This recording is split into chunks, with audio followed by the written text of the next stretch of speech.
Since Tunde married Adebisola, his manhood had not worked, and Adebisola was not worried.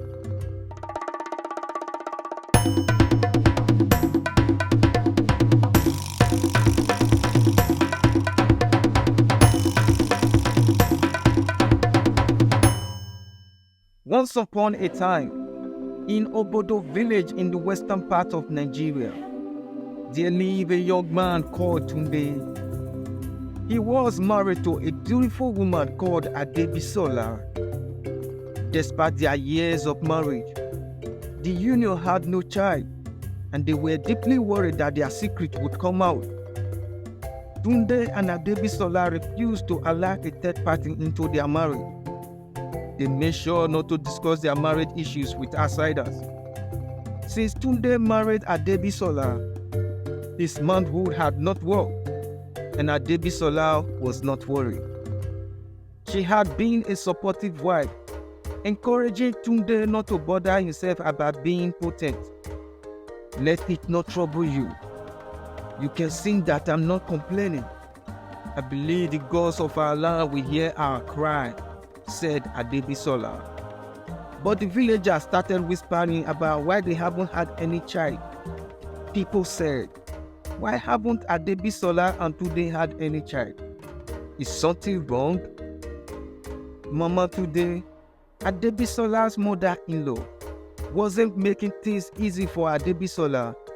She always came to their home and accused Adebisola of being barren and bringing shame to their family. She said, how can you not give us grandchildren? What have you done to my son? All this while, Tunde stood by Adebisola and showed her care and love. He would always tell her, my darling wife, don't worry about my mother. She doesn't know that I'm the one whose manhood has refused to work since we got married. She doesn't know you are still with me because she loves me. Nobody has the right to call you names or insult you. Anytime Adebisola faced any form of harassment outside, she always ran to Tunde for comfort. He made sure she never lacked any love or any good thing that money could buy. However, Adebisola had a dark secret. She had secretly made Tunde impotent to hide her own barrenness. She gave him a special portion on the eve of their wedding that made his manhood stop working. The news of Tunde being impotent soon reached the ears of every villager. One day, Tunde went to the popular palm wine junction and got drunk. There, he let the cat out of the bag. My wife is the most understanding woman in this village. Can you believe that since I got married to her, my manhood has never made any attempt to stand, but she still loves me. Even when you foolish villagers call her barren, she is not bothered because she believes one day things will change for the better. The next morning, when his eyes were clear from drink, Tunde realized what he had done and wishes he had never gone to that palm wine junction. Adebisola, always playing a supportive and encouraging wife, said, my lovely husband, you don't have to think too much so that you won't get sick. We will have children when the time is right. Whenever someone suggested the sick help, Adebisola would quickly wave it aside, saying, my lovely husband, you don't need all these things. We will have children when the time is right. Don't stress yourself.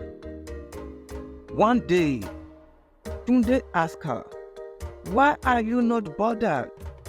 Does it mean you don't want children? Years are almost becoming a decade. Don't stress yourself. We will have children when the time is right. Adebisola replied gently.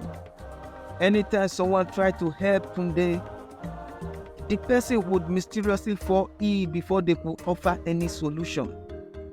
One day, a friend of his promised to take him to a very powerful healer.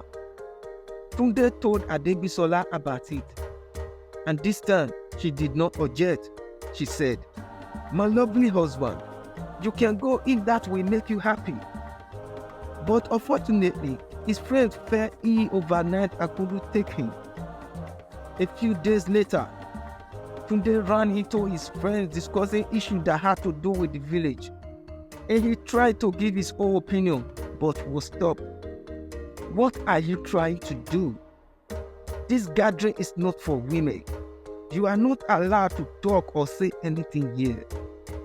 Tunde, feeling so embarrassed and ashamed, got home crying and told Adebisola, "This time around, I have to go. You have to accompany me to meet this powerful healer. I'm tired of this pain and humiliation." Adebisola reluctantly agreed to follow him. They went to the healer, but just as the healer was about to reveal the truth to Tunde, he suddenly lost his voice and couldn't speak. They had to leave without any answers. Tunde continued bearing the pain of his impotence and humiliation from his community. Until one day, an old woman named Mama Igbovo, whom Tunde always bought fruit from in the market, asking him to come inside her shop. She asked him to sit down because she had something important to reveal. She told Tunde that each time she saw him walking around the village in pain, she felt pity for him. Mama Igbovo told Tunde she will reveal the person behind his problem and also give him a solution. Tunde was so happy and listened keenly. The old woman told him that the cause of his problem was someone very close to him. Tunde couldn't believe it. He was angry and said, "Mama Igbovo, with all due respect, how can you say that? My wife is the only one who has been my comfort in this wicked world. If not for her, where would I have gone in this kind of situation? My wife is so caring and loving. She can never do such a thing to me." The old woman looked at him and said, "My son, things are not always the way they seem. I will give you proof that I'm telling the truth." She told Tunde to meet with another woman, but it must be in the neighboring village. The reason being that the medicine Adebisola gave him was only effective within the village. The next morning, Tunde told his wife that he was going to his maternal village to greet his uncle, who was bitten by a snake while working on the farm. When he got to the neighboring village, a thought from a young beautiful girl with all the good features of a woman made him hard. He felt different, stronger. Tunde wanted to eat her raw, but he stopped. He rushed back to the village and ran to Mama Igbovo and told her everything. The old woman nodded and said, "Like I told you before, things are not always the way they seem. Your wife gave you a medicine to make you impotent." Tunde was shocked and didn't want to believe it. He said, "But why would my wife do this to me? What have I done to deserve this? Why would she cause me such pain?" The old woman said, "She did it to hide her own barrenness. She was afraid that if you find out, you would leave her. But now that you know the truth, you must decide what to do." Tunde was heartbroken and didn't know what to do. He couldn't believe that the person he had loved and trusted the most had betrayed him so deeply. He decided to confront Adebisola and find out the whole truth. The next day, he sat down with Adebisola and said, "My dear wife, we need to talk. I know everything now.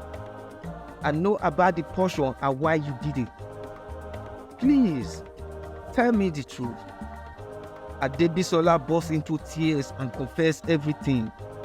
She said, "I was so scared, Tunde. I didn't want you to leave me. I thought this was the only way to keep you with me. I am so sorry." Tunde was torn between anger and sadness. He didn't know if he could forgive Adebisola for what she had done, but he knew they had to find a way to move forward. Thank you for watching this far. Please Don't forget to leave your comment and subscribe to this channel. It's your little way of supporting this channel, and it's actually no cost to you, like you are not paying anything to subscribe. Today's moral lesson for this story is the importance of honesty and truth in relationship. The story highlights the devastating effect of deceit in the relationship. Adebisola's fear and subsequent action to hide her ovaries led to pain and betrayal. Honesty and trust are foundational to a healthy relationship. We have Ephesians 4 verse 25. The NIV version said, "Therefore, each of you must put off falsehood and speak truthfully to your neighbor, for we are all members of one body." This lesson and verses reflect the core values of honesty, trust, forgiveness, and redemption that are essential in any relationship. Till I come your way again, see you in the next episode.